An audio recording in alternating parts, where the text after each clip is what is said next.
Pemirsa, kita sampai di penghujung acara. Saya mau ke Profesor saya tapi untuk fatwa yang terakhir. Tapi saya kasih Gabriel dulu ya, Bita. Cek. Bang Karni, saya baru aja pulang dari kampung saya di Manggarai. Dan saya bertemu dengan... Manggarai itu di NTT. Di Flores Barat, NTT. Saya bertemu dengan beberapa caleg, baik tingkat daerah maupun provinsi, juga pusat. Dan juga ketemu dengan beberapa rakyat petani pemilih. Ada hal yang menarik bahwa bagi para caleg, untuk khusus di daerah itu mereka merasa ditipu oleh rakyatnya gitu. Karena mereka diterima, disambut dengan baik secara adat, kemudian ternyata mereka tidak dipilih. Bagi rakyat pemilih, yang beberapa yang saya ketemuin, mereka menyebut pileg ini sebagai, disebut dalam istilah bahasa daerahnya, cekeng.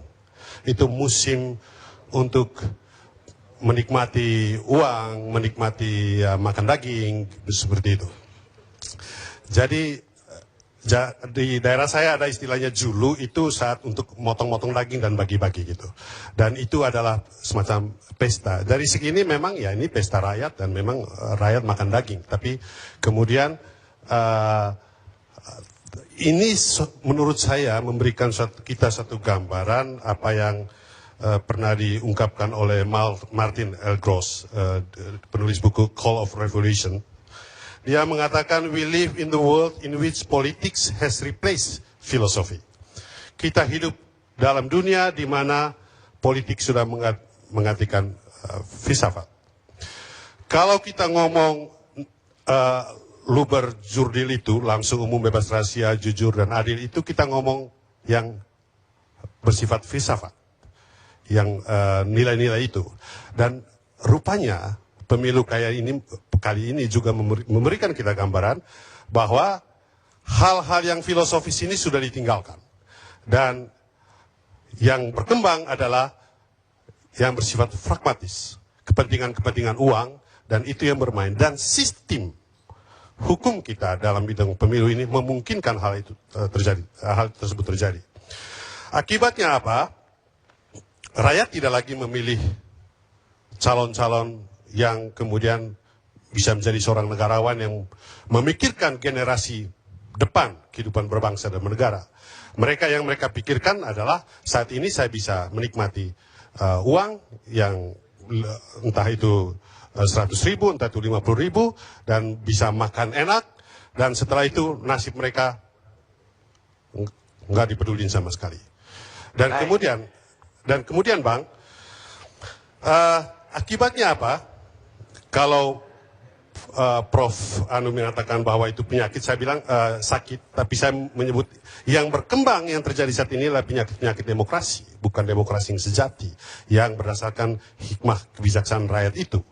Jadi, saya harapkan begini, kalaupun yang sudah terpilih ini akan terus memimpin menjadi wakil rakyat, maka mereka harus pastikan bahwa praktek-praktek korupsi apapun namanya itu tidak mereka lakukan.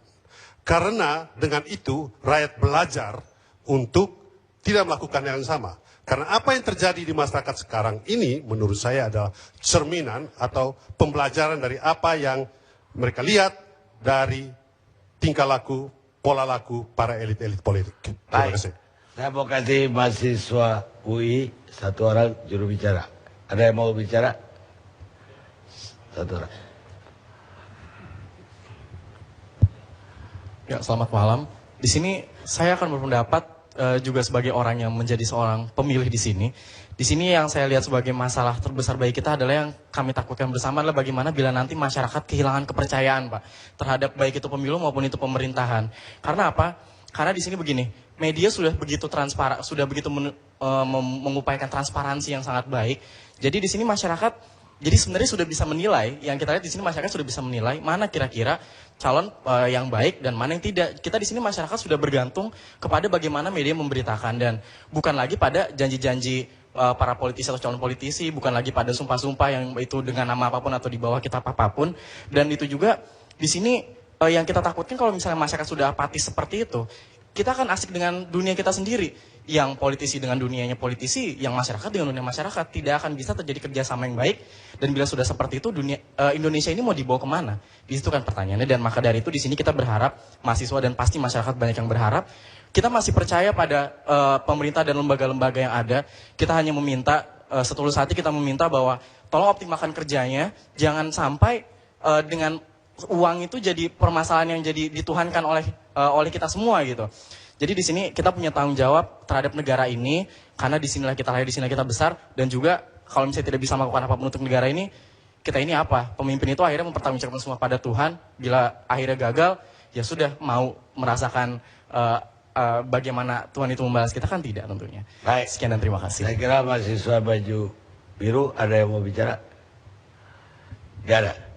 Gak ada, saya kasih Profesor saya tapi dulu. Tapi saya jawab Gabriel. Susah kalau Anda minta yang terpilih semua itu berlaku jujur 5 tahun ke depan.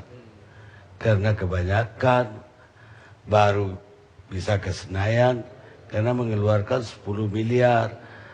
Maka tadi Pak Heri Hamzah bilang ada 70 miliar. Itu harus kembali dalam 5 tahun. Kalau 60 aja setahun harus kembali berapa?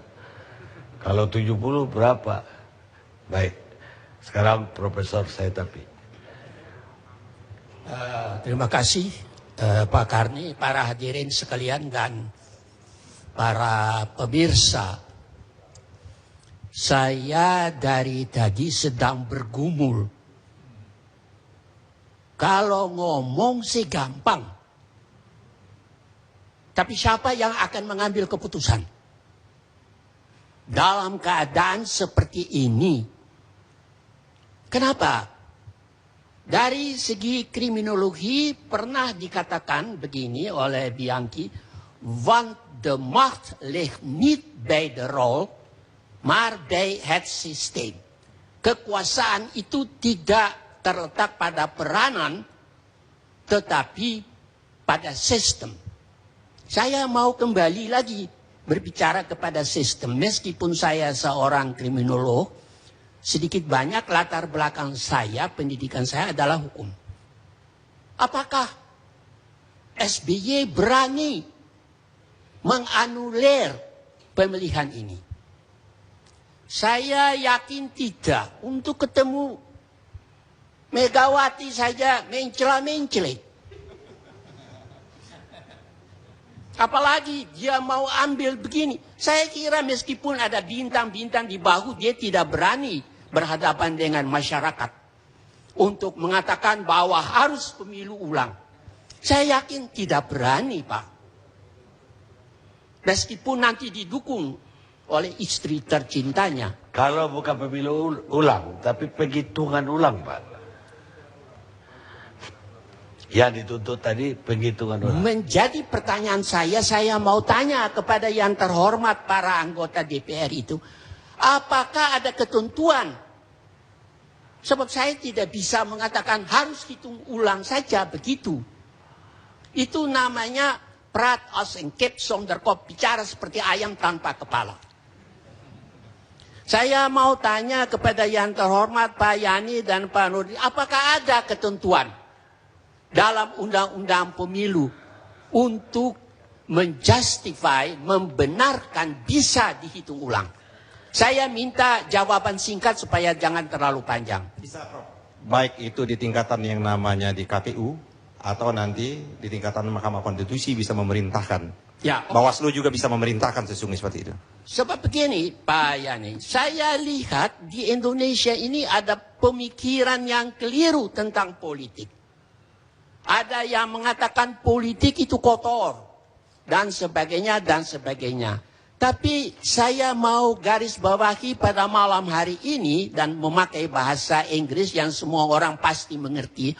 Politics is not just about power and domination, but about truth, tentang kebenaran. Jadi karena rakyat ini sudah keliru memahami pengertian politik, sekarang menjadi pertanyaan saya. Dan saya minta Pak Marbun maupun Pak ini jangan menjawab karena Anda bukan SBY untuk menjawab pada malam hari ini. Biar besok saja kita tunggu apakah ada koran. Pak, untuk diluruskan perlu Pak. Enggak. Bukan diluruskan. Presiden ini bukan punya Demokrat toh. Presiden ini punya bangsa termasuk Pak Said Tapi. Ya. Jadi tidak Demokrat punya Tapi enggak Bang, kompeten. maksud saya begini Bang. Yang maksud saya begini. Beliau mengatakan SBY mencelak-mencelek itu nggak baik. Ya itu kan pertama. pribadi bukan Baik. ketua Iya, iya, umum. enggak. Bukan Itu mengenai Prof nggak pemilu. boleh Prof. Apalagi Prof yang menang PDI Perjuangan, partainya Profesor.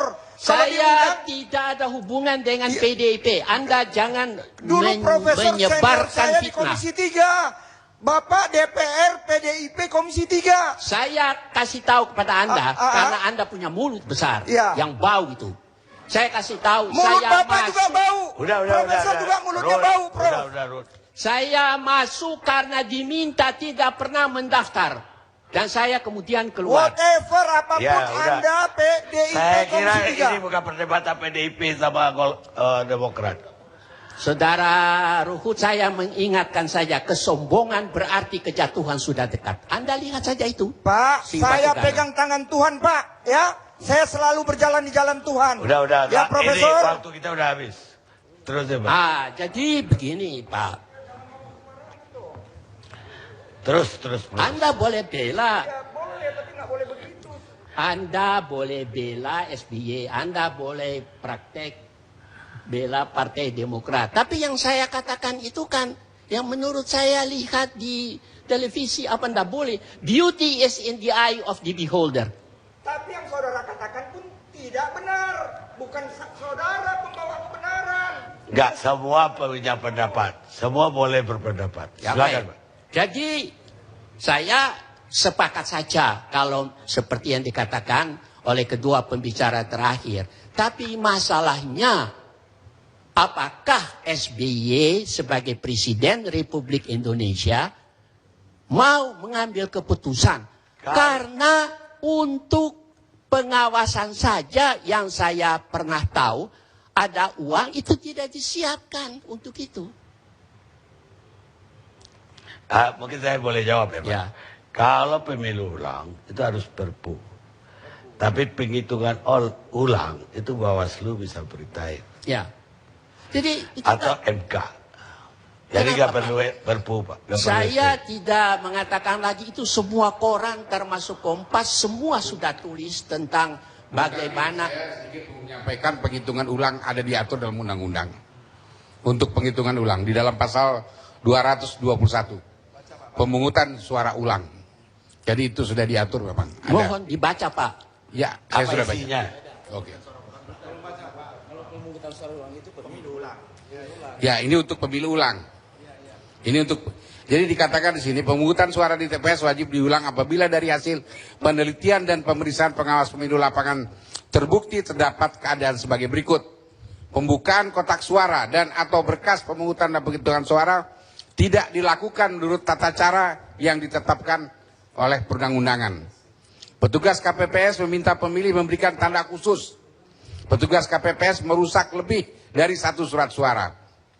Nah, kalau untuk penghitungan suara ulang di pasal 223 diatur.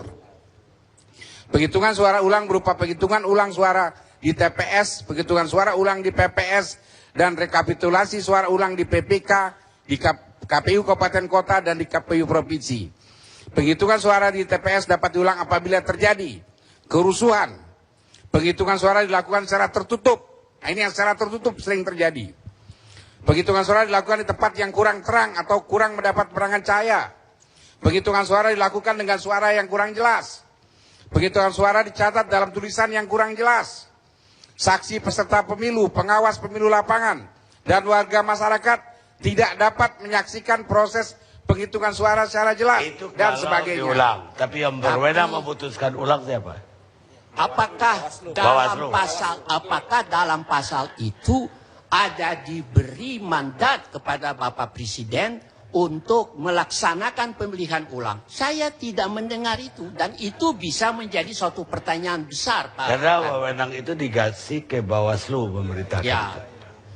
menjadi pertanyaan saya, apakah Bawaslu mempunyai keberanian moral untuk melakukan hal itu? Sebab ini bukan terjadi di satu tempat. Kalau saya baca di koran, mulai dari Papua sampai di Aceh, masif. Ini kan tidak gampang. Saya sebagai warga negara Indonesia merasa juga bertanggung jawab. Sebab kalau keputusan ini diambil, lalu terjadi huru hara, terjadi kekacauan, siapa yang bertanggung jawab? Baik, mungkin Bawaslu bisa menjawab, Iya. berani atau tidak. Bawaslu sudah melakukan beberapa pemungutan suara di beberapa tempat. Ulang, Dan ini ulang. ya diulang pemungutan suara ulang itu Ini dilakukan mintanya Makarni. nasional, masih. Ya, dan penghitungan suara itu dilakukan juga ada yang berulang. Kemudian ada juga proses rekapitulasi. Tetapi pertanyaannya, apakah kira-kira ada keberanian untuk melakukan penghitungan suara ulang secara nasional? Nah, tolong dicermati baik-baik. Mandat di dalam Undang-Undang 8 tahun 2012, batas 9 Mei, itulah yang betul-betul harus dipertimbangkan bahwa itulah final posisi dalam rangka penetapan hasil pemilu, Prof. Kemudian, kita harus mempertimbangkan, sekarang sudah tanggal 28 April. Apa yang harus bisa dilakukan untuk mengisi 28 April ini sampai dengan 9 Mei? Yaitu, seluruh partai politik, seluruh caleg yang merasa dirugikan, yang sekarang ini dilakukan proses rekapitulasi di KPU, silahkan. Apa dan mana yang saudara dirugikan? Kita clearkan di situ tuh. Ya, kayak kasus Bengkulu antara Partai Golkar dengan partai PAN. Kita saling adu data di situ. Ya, dan kita akan clearkan persoalan itu gitu loh, Prof. Nah, bagaimana kalau misalnya apa sih tujuan harus dilakukan seperti itu? Semata-mata agar tidak ada lagi sampah-sampah masuk kepada Mahkamah Konstitusi. Nah, kami ingin clearkan persoalan itu antara Bawaslu dan KPU. Ya, menyelesaikan persoalan partai. Bahkan persoalan di tingkat internal pun. Oke. Meskipun Baik. itu dari sisi Cukup, ada yang Daerah. kurang Jadi enak. pertanyaan bagi saya, apakah Bawaslu akan menyampaikan rekomendasi kepada Bapak Presiden? Oh no, tidak dalam posisi kepada Presiden. Prof. Yang dimaksud oleh Profesor Saitapi, Anda punya deadline tanggal 9 Mei. Kalau itu mau kita lewati, itu perlu perpu. Oh, jadi gini. Jadi berbeda konteksnya, sangat berbeda konteksnya. Jadi kalau ingin melakukan pemilu ulang, ada di antara beberapa kondisi-kondisi yang di dalam undang-undang itu sendiri pun Saya juga kira diberi Pak Joni mandat. Allen nggak perlu membrief dia Bawaslu. Oh ya, saya juga tidak mudah diintervensi siapapun, Bang Karni. Tenang aja ya, tenang aja ini. Ya, tapi yang terpenting bahwa Bawaslu, Prof, ini berusaha secara maksimal menyelesaikan beberapa persoalan-persoalan itu. Kalau toh masih ternyata ada orang yang tidak bisa menerima, maka lembaga Mahkamah Konstitusi lah pilihan terakhir. Itu yang bisa dilakukan untuk sementara. Gitu, Ya, Prof. artinya kita tidak bisa emosi, Pak Karni, lalu kita harus minta tanggung jawab. Buat apa? Orang-orang itu diberi jabatan yang tinggi, diberi gaji, diberi segala fasilitas. Tapi kalau tidak mempunyai keberanian untuk menyelamatkan bangsa dan negara ini, ya percuma. Saya kira itulah, kita kan pilih, mereka kan bukan sekedar angkat lalu kita puji-puji. Saya kira bukan itu. Ya toh. Coba ambil satu contoh, ya. Murid SMP bersetubuh di sekolah secara terbuka di foto. Apakah ada komentar dari pemimpin bangsa ini? Tidak ada. Mau jadi apa? Itu saja, tidak usah bicara yang lain-lain. Ya. Karena itu saya tidak mau mengatakan setuju atau tidak. Sebab nanti kalau saya bilang setuju atau tidak setuju, saya sendiri tidak bisa menemukan cantolan untuk siapapun mengambil keputusan untuk menyelamatkan bangsa dan negara ini dari pemilihan umum. Kita lihat di beberapa negara yang lain. Jangan usah cari jauh-jauh. Di Thailand saja. Ya toh. Untung tentara kita ini tahu diri. Tapi saya juga kecewa. Dituduh pakai arloji palsu, dibanting. Buat apa? Pakai palsu saja sudah tidak betul itu. Sikap orang seperti itu.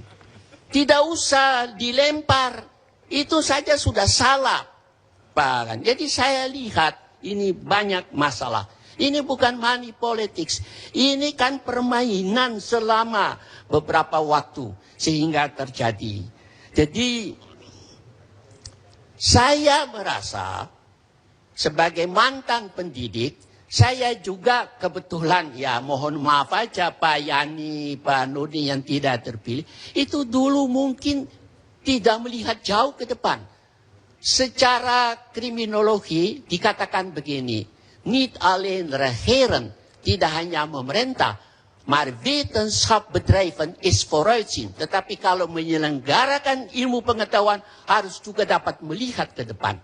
Nah kita ini kebanyakan tidak bisa melihat ke depan. Lihat uang, mata kita sudah berpunang-punang sehingga tidak bisa melihat jauh ke depan. Terima kasih Pak Yani.